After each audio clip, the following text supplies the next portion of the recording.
The vision. Mother instructed Satya, attributing imaginary changes upon oneself can become life-threatening. Change itself is an illusion. It has always been that. That's not what you should be reflecting upon. That is not what is near and dear to you. You are near and dear to yourself. You should meditate upon yourself. You should know yourself. That is the only way. Satya analyzed this statement for a few days. He told her later, Mother, what you say is the absolute truth. There is no modification in the eternal truth. Whatever exists is unreal, but I am not able to understand the principle of this life force, of this soul in this life's journey. What about my question? Who am I? Who am I? Who am I?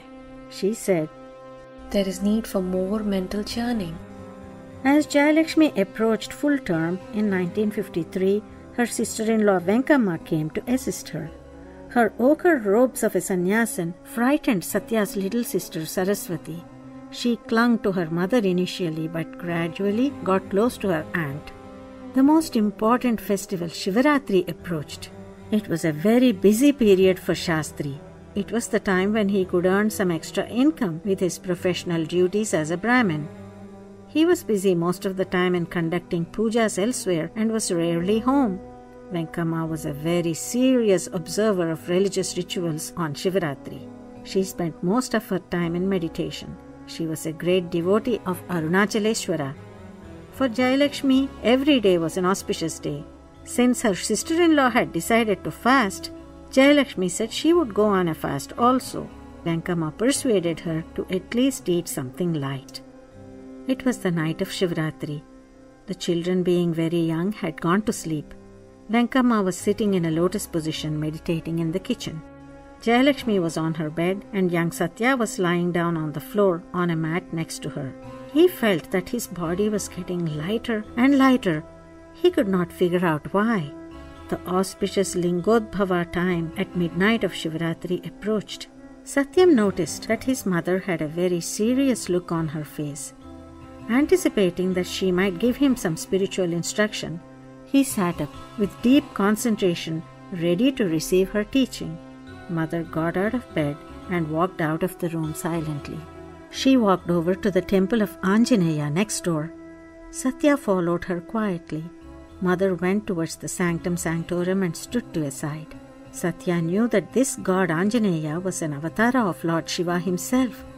Thinking of the auspicious time for the Lingodbhava, he glanced at the deity through the slit in the closed doors of the inner sanctum. He offered his Sashtanga Namaskaram to the Lord. Since his mother was standing there, it became a prostration to her also. As Satyanarayana was getting up after his salutation, his mother extended her right hand and pressed the top of his head with her palm. He felt as if the greatest waterfall had fallen on his head and just stopped there. At that moment, his mother repeated a number of special mantras and then she sat down. Satyanarayana kept silent for a while and recollected those mantras. He felt an inexplicable divine force enter into him. It felt like the cosmic dance of Shiva. The entire world appeared ecstatic and wondrous.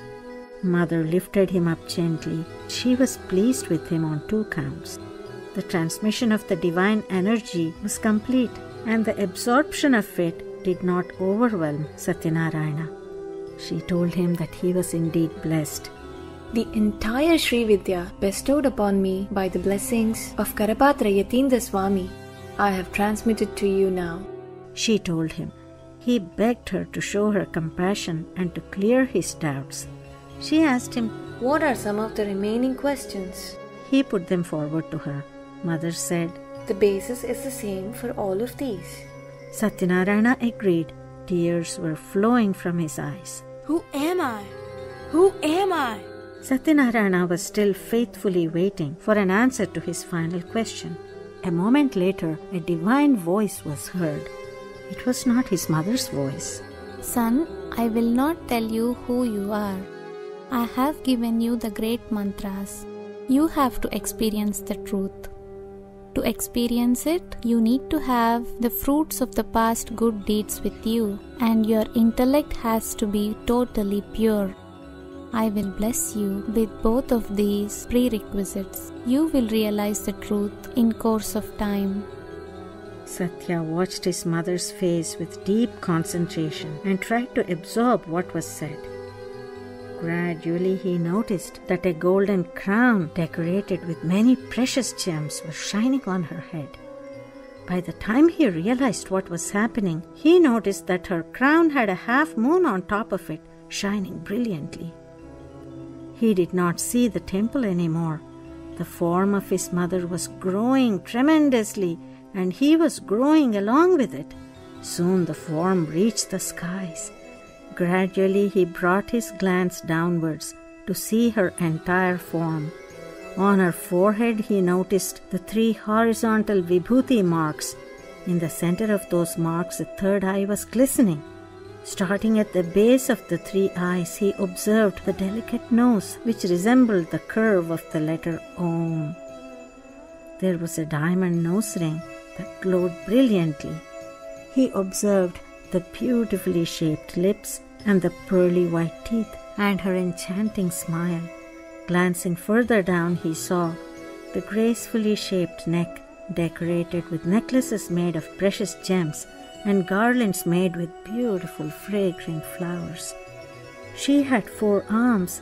In the 2 left hands she held a pasha and an ankusha and a stalk of sugar cane. She held a lotus in one of her right hands. The other hand on the right showed the gesture of protection. She was wearing a beautiful green sari that had a big silver border. It was the Divine Mother Goddess Rajarajeshwari that was sitting on the throne studded with the 9 kinds of precious stones. Satyanarayana glanced at her feet and observed their beauty. Those feet are worshipped even by the gods themselves. He noticed thousands of tiny swans swimming around near her feet. Overcome with ecstasy, he mentally circumambulated her 3 times. He immersed himself in her divine glory by shifting his glance from her head to foot and from her feet back to the crown several times. Finally, he became a swan himself and joined the thousands of swans at her feet. Satyanarayana lost count of time in this state of divine bliss. When he came back to his senses, he saw the same divine form of his mother but on a smaller scale. He himself had become a young boy again. He could see the boundaries of the temple again. The Divine Mother was smiling at her beloved son. Satyanarayana ecstatically wanted to call out, but his voice failed him. Mother's smile expanded and the entire space reverberated with the sound of pranava. The sound of Om gradually receded, and in its place there emerged a sloka. Mother, I can, with your blessings, visualize you in 2 forms. In one, I see you in your supreme form of Goddess Rajarajeshwari. In the other, I see you pervading the entire universe. Those who worship you and meditate upon either of these forms constantly will receive your blessings. You will remove their fear and sorrows and bestow upon them all that they wish for. Satya felt very calm and peaceful. There were no emotions in his heart. When he was in that pure state, the Supreme Mother of the Universe gradually transformed herself back into the form of Mother Jayalakshmi. The time was Brahmi Muhurtam.